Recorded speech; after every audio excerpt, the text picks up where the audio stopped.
dia no cotidiano, na segunda, na terça, na quarta, na quinta, na sexta, você ia achar Jesus lá numa mesa, no caminho. O nosso mestre, ele é maravilhoso. Não diminua o seu Senhor. Jesus, quando restaurou Pedro, estava caminhando.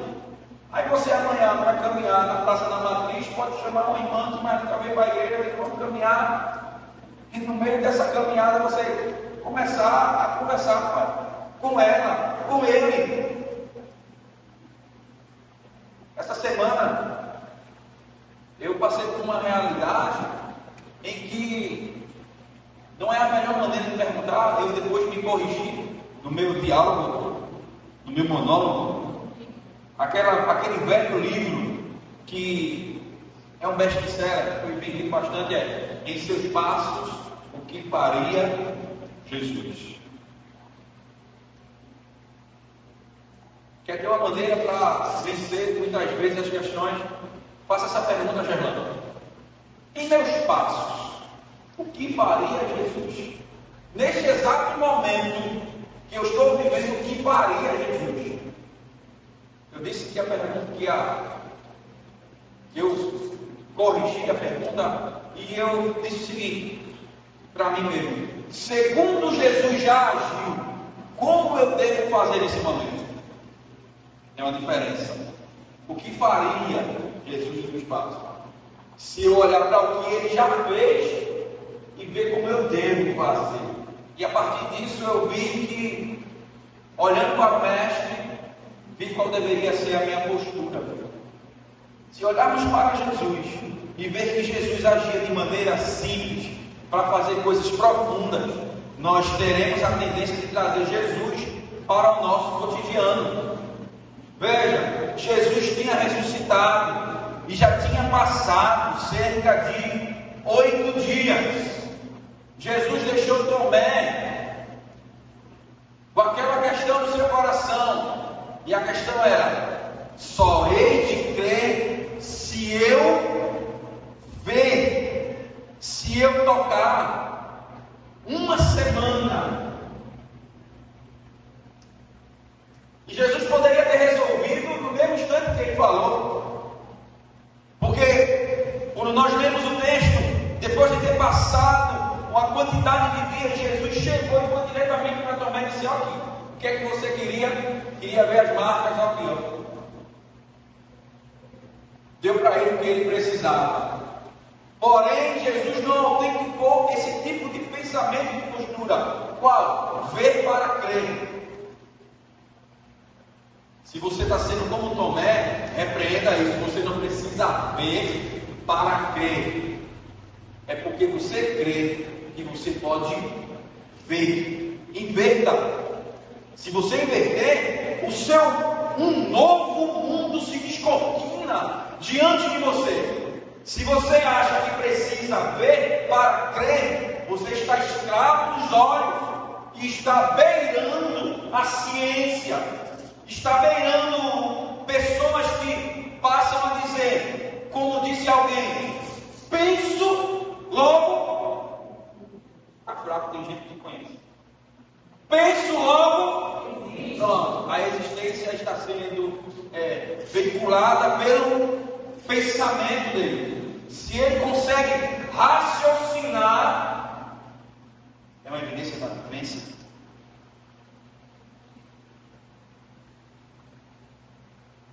E Jesus disse para Tomé: saia dessa condição. Saia dessa condição. E depois dali, o texto bíblico diz no primeiro versículo, diz que mais uma vez Jesus se manifestou para os seus discípulos. Jesus foi à procura deles. Por quê? Pedro disse o seguinte: eu vou pescar. Os comentaristas dizem que não era só uma afirmação de assim: eu estou entediado, vou procurar alguma coisa para fazer, vou pescar. Seria como se Pedro quisesse voltar à vida normal que Jesus já tinha dito para ele que ele não deveria mais ele.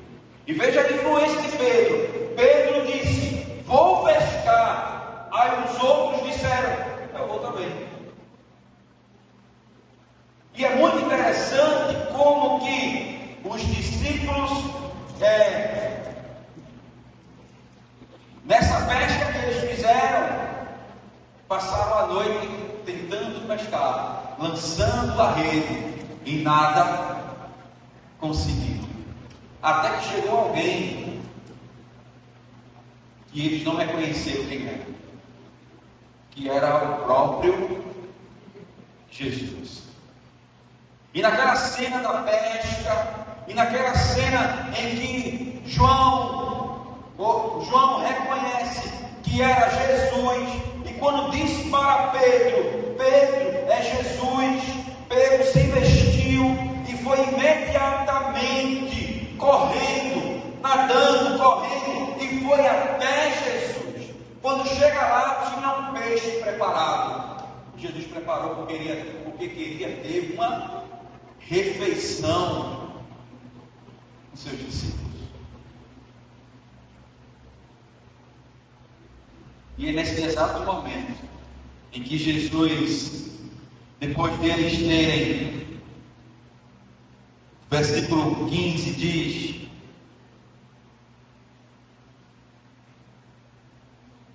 versículo 15 diz: e depois de terem jantado, depois de terem comido, depois de terem se alimentado, começaram a caminhar, e Jesus gerou um diálogo intencional.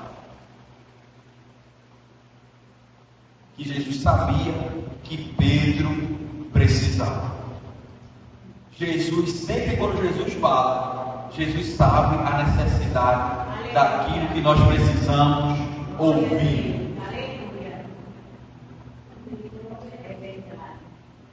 Alguns dias atrás, Pedro tinha fracassado, porque tinha dito para Jesus que seria capaz de entregar a sua vida, morrer por conta de Jesus, que jamais negaria Jesus, que os outros teriam essa capacidade de negar Jesus. Ele não. Pedro fracassou. E o fracasso, meus irmãos, é algo que, se não tivermos a restauração, o fracasso é algo terrível. É melhor o processo da restauração do que permanecer num fracasso. É melhor ser restaurado do que permanecermos na dor da vergonha. É melhor Jesus sarar e tratar as nossas feridas do que permanecermos com ela. A restauração é Deus dizendo que não chegou o seu fim. A restauração é Deus dizendo que o teu passado não te define. A restauração é Deus dizendo: o teu passado não é o teu destino. Fracasso. O fracasso, ele gera isolamento. O fracasso, ele gera internalização do nosso sofrimento. O fracasso, ele produz fuga. O fracasso, ele produz culpa. O fracasso, ele produz depressão.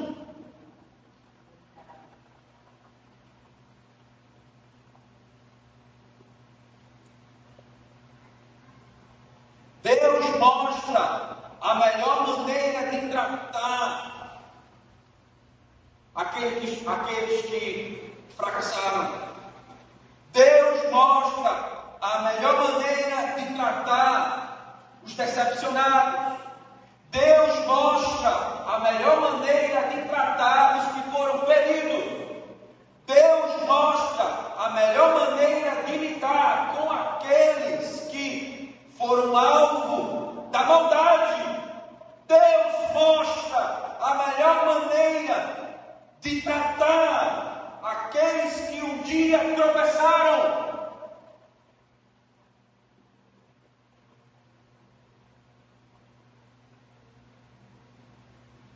é restaurando. A maneira que Deus tem de colocar o passado no seu devido lugar foi através de um confronto, foi através de um diálogo. Não foi a primeira vez que Pedro viu Jesus ressurreto. Pedro já tinha visto que Jesus tinha voltado à vida. Mas lá, Jesus não lidou com o que Pedro precisava. A princípio, primeiro Jesus lidou com a questão de que os discípulos não estavam acreditando que ele ressuscitou. Foi cada coisa no seu tempo, cada coisa no seu devido lugar. É um processo, as restaurações nas nossas vidas, cada coisa no seu devido lugar, cada coisa na sua vez. Deus não deixa de tratar aqueles a quem Ele tem um propósito, um projeto. Deus não deixou para lá. Pedro disse: vou pescar. Mas Jesus não deixou para lá. Confrontou ele. O pecado é a falha e a fraqueza. O fracasso, no caso de Pedro, é a força da arrogância. Vou repetir essa frase para você. Não precisa marcar o pastor no Instagram não, tá? Um fracasso é a força da arrogância. O fracasso foi a evidência da arrogância de Pedro. Quando ele disse: eu jamais não irei te abandonar, eu não irei negar-te. Os outros podem,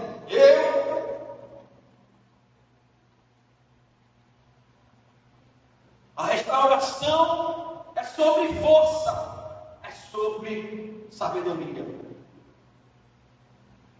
Porque é necessário sabedoria para lidar com os fracassados. Existe uma diferença entre confrontar e acusar. Nas DRs da vida, as discussões de casais, muitas vezes não dá certo por quê? Porque ao invés de confrontar, a gente acusa.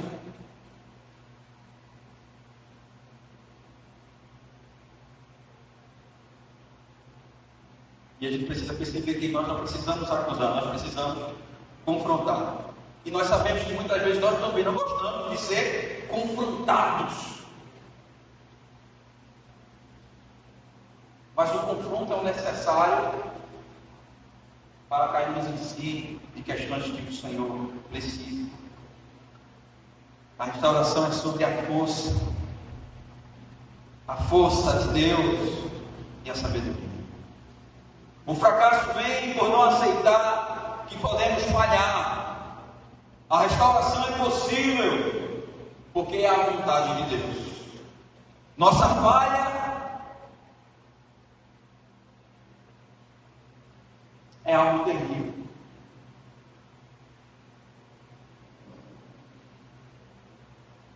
Mas a nossa falha possibilita Deus entrar em ação e dizer que não desiste dos fracassados.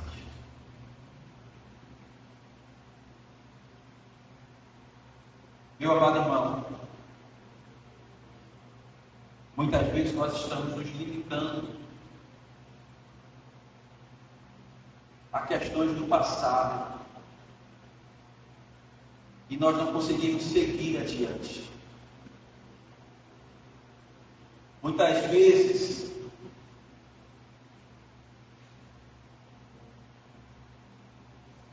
eu sei que essa frase aqui, que a restauração é Deus dizendo que o teu passado não te define.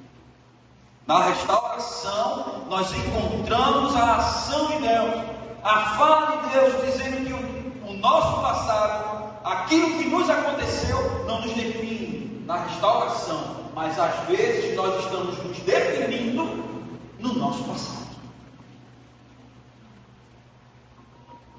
Às vezes nós estamos sendo produto do que os outros fizeram conosco, produto de uma traição, produto de um abandono, produto de uma decepção, produto da falta de sorte,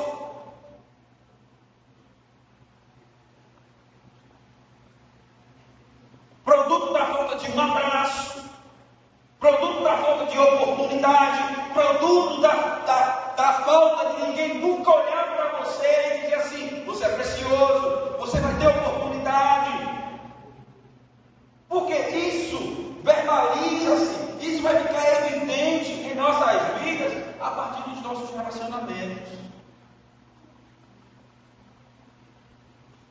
Você talvez diga: minha mãe não me deu atenção, meu pai me abandonou quando eu era muito pequeno, ou minha mãe só queria saber do meu irmão mais velho, ou minha mãe só queria saber do meu irmão mais novo.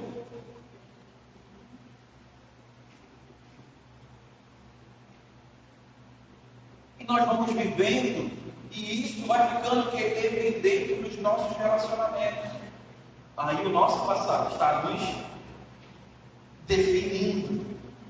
O passado está dizendo a maneira como nós estamos, como eu estou me relacionando. Meus irmãos, não fique preso a isso. Viva a realidade do que Deus quer para mim e para você. Deus quer uma realidade para essa igreja que talvez esteja presa no passado.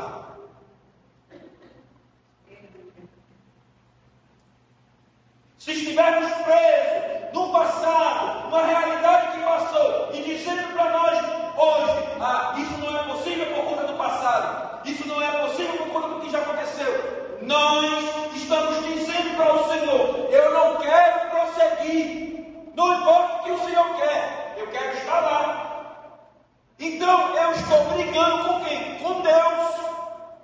Porque o que Deus tem? Deus está dizendo: segue, vai adiante. E eu estou dizendo: eu quero ficar aqui. Irmãos, precisamos com urgência entender que Deus quer restaurar a mim e a você. Sabe por quê? Sem a restauração, Deus diz: apacenta as minhas ovelhas. Eu vou olhar para a minha falha, eu vou olhar para aquilo que fizeram comigo e vou dizer: não é possível.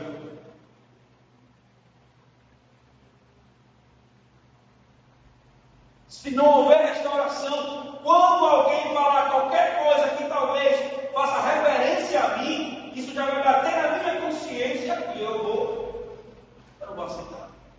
Irmãos, Deus deu para Pedro o que Pedro precisava, como um gesto de amor, como um gesto de cuidado e de atenção.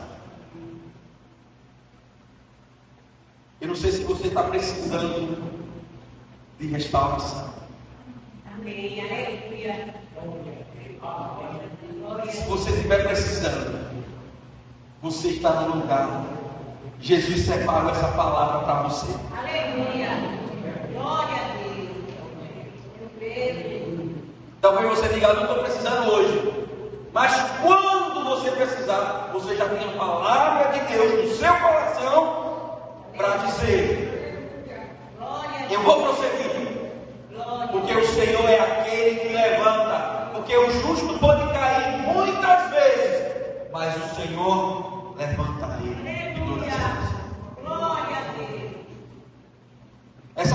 nós temos aqui mostra um diálogo. E um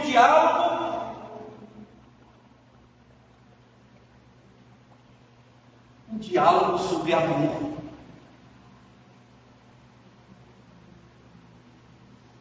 Porque a pergunta de Jesus, quando a resposta de Pedro foi sobre amor. Pedro, tu me ama? E ele disse, eu te amo. Foi uma conversa sobre amor. Meus irmãos, além de tudo, Jesus está nos ensinando como lidar com pessoas que precisam ser restauradas. Todos abandonaram Jesus, mas Pedro negou. Não negou uma nem duas. Negou quantas vezes? 3. Jesus foi específico no ato de falar com Pedro. Jesus foi específico porque tinha que lidar com a condição dos seus discípulos. E eu quero falar em 3 aspectos de maneira rápida, em 3 pontos para a igreja, para entendermos o seguinte. O primeiro ponto: a restauração só é possível por causa da iniciativa de Jesus. Versículo 15, você que está com sua Bíblia aberta.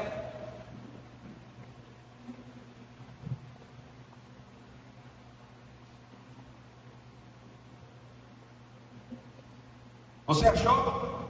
Amém? O ponto é, a frase afirmativa dessa ministração: a restauração só é possível por causa da iniciativa de Jesus. Versículo 15. E depois de terem jantado, disse Jesus a Simão Pedro. Quem teve a iniciativa?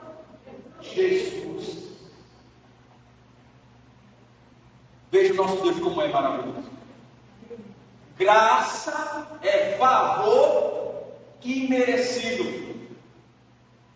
Graça é a ação de Deus nos dar. A misericórdia é a ação de Deus em não nos dar. A graça é a ação positiva. A misericórdia é a ação negativa. A graça é Deus estendendo a mão e dando-me aquilo que eu não mereço. A misericórdia é Deus não me dando aquilo que eu mereço. Não engancha a cabeça não. É simples. A graça é Deus me dar o que eu não mereço. A questão está no não. A misericórdia é Deus não me dá o que eu mereço. Aí Jesus toma a iniciativa. A graça é a maneira como Deus age. Deus pode ser definido. Deus pode ser descrito. Definição limita, né? É uma teologia sistemática. Fica para algum tipo de doutrina. Porque Deus é ilimitado. Não coloca Deus na caixa de sapato, não. Ele disse: eu serei o que serei. Ele vai ser o quê? O que é que o povo vai precisar?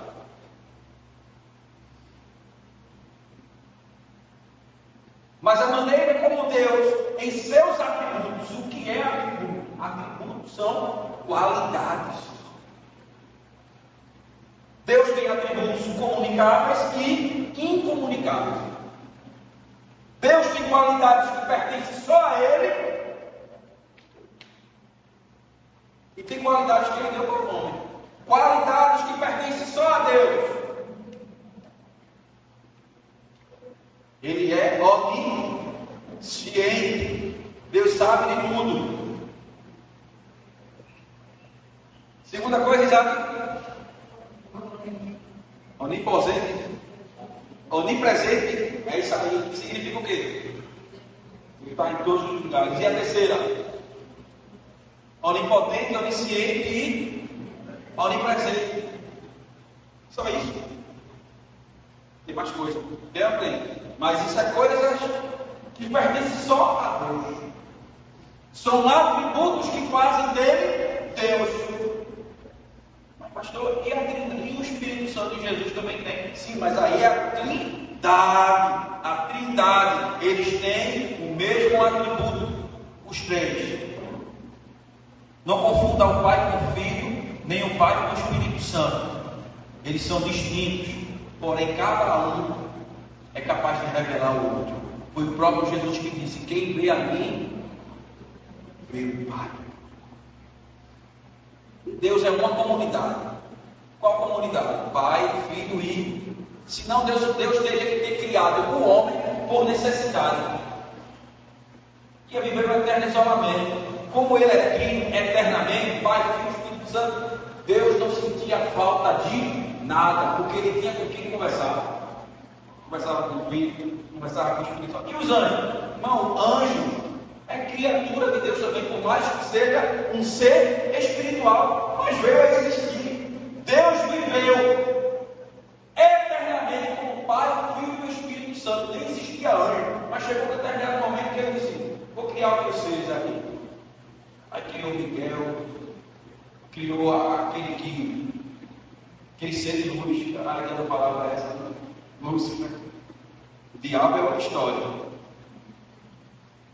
Foi criando os serafins, que são os guardiões da presença de Deus, que são como cobras aladas. Aí você diz: pastor, aqueles que estão diante do trono de Isaías viu, são cobras, Estou falando sobre Deus e seus atributos, e estou falando isso para dizer que o nosso Deus, ele é gracioso. E a graça sempre toma a iniciativa de ir atrás daqueles que precisam. Pedro disse: vou pescar, vou voltar para a pescaria. Mas Jesus disse: não, eu vou até você, porque eu tenho um propósito. Eu vou até você, porque eu sei que se depender de você, você não sai dessa situação. E o que é a graça? É a mão estendida, Ricardo, para pegar aquele que está fraco e dizer assim: venha. A graça é Deus dizendo para cada um de nós que muitas vezes cometemos o pecado mais absurdo e achamos que não somos mais dignos, mais próprios de ser chamados filho de Deus. Deus vem assim mesmo. Eu tenho um propósito contigo. A iniciativa do Senhor, ela é maravilhosa. Porque enquanto estamos presos lá, Jesus está dizendo: olha o que eu tenho para você. Olha o que eu quero para você. Olha o que eu penso para você. Olha o que eu posso fazer ainda através de você. Aí Pedro disse assim: eu não sou mais digno de ser apóstolo. Vou pescar, vou me esconder nas sombras, vou viver à custa do meu passado.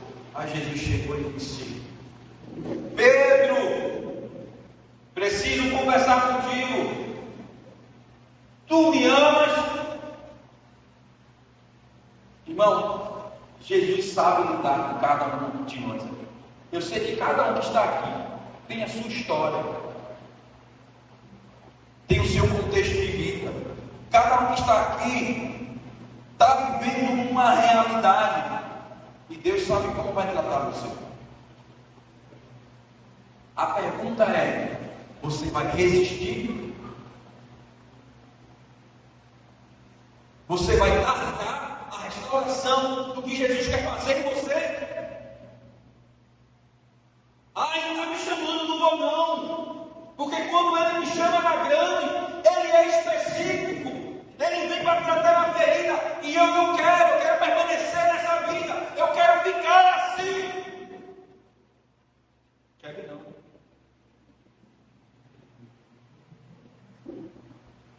Está funcionando.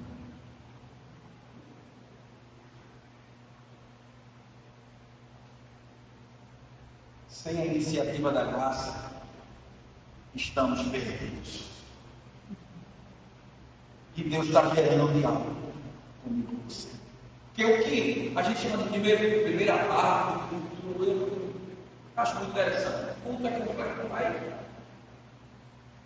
Os primeiros momentos do culto é a igreja falando com Deus, através das orações, através dos louvores. É a igreja falando, cantando, se dirigindo a Deus. A pregação é Deus falando com o seu povo. Quando você saiu de casa, você veio com a intenção de louvar e também ouvir. Você veio para falar e veio também para ouvir. E Deus está dizendo para mim e para você, nesse instante, nesse momento, que Ele está tomando a iniciativa e pergunta: até quando você vai permanecer desse jeito? Para de dar desculpa, crente. Oxi.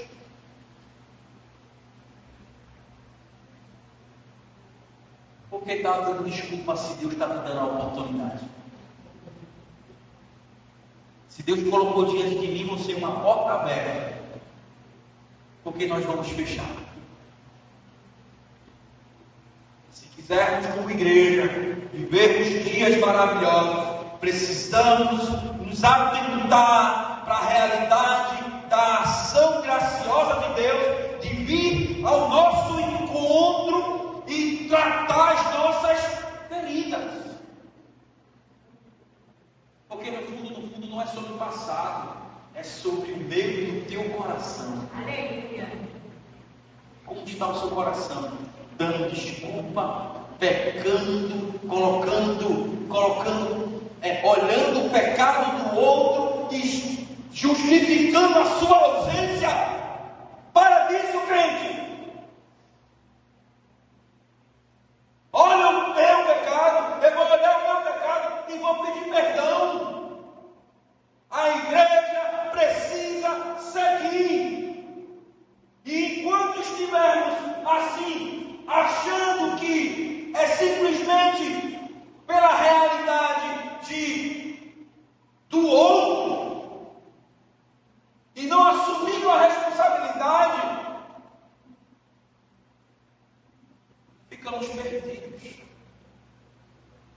A iniciativa da graça é o caminho do amor de Deus para mim. Segundo ponto, a restauração coloca o pecado e o passado no seu devido lugar. E como Jesus fez isso?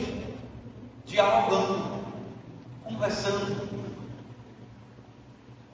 Porque Pedro, meus irmãos, quando Jesus faz 3 perguntas, repete a mesma pergunta. Tem uma discussão teológica aqui, mas eu não vou entrar nesse ponto. Mas Jesus, ele fala com Pedro, faz essa pergunta 3 vezes de maneira intencional, para lembrar a Pedro as 3 vezes que ele negou. Aí quando ele se lembra das 3 vezes que Jesus pergunta de maneira intencional, ele ficou triste, porque Jesus aguçou a sua memória. Mas Jesus não fez só ele lembrar do seu passado, para que ele ficasse lá.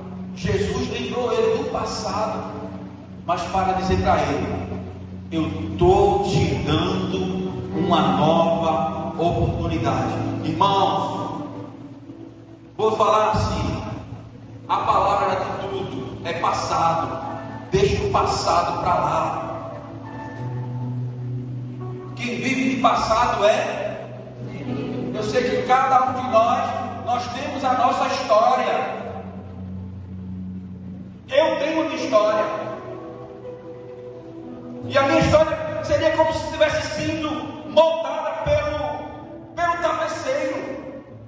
Quando o tapeceiro está costurando o tapete, você vê ao avesso, você vê que nada se encaixa. Que confusão é essa? Por que essa linha está vindo para cá? Por que ele colocou essa cor aqui? Eu não estou entendendo nada. Se a nossa vida é obra de tapeçaria, quando chegar no momento certo, tudo vai se explicar. Porque estamos vendo tudo ao avesso. Quando colocado do lado certo, como diz a música de João Alexandre, quando se vê pelo lado certo, muda-se logo a expressão do rosto. Ouça essa música quando chegar em casa. É tapece. Quando se vê pelo lado certo, muda-se logo a expressão do rosto. Quando eu vejo pelo lado certo, eu vejo que faz coerência, faz sentido para mim a maneira como ele fez. Não o meu pecado, não o meu fracasso, não o meu sofrimento, não aquilo que fizeram comigo.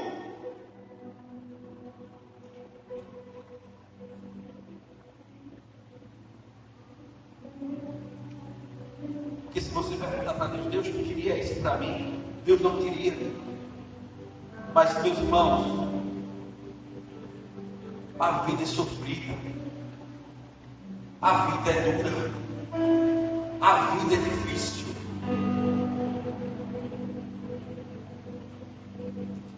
Às vezes nós choramos por coisas banais, mas às vezes nós choramos.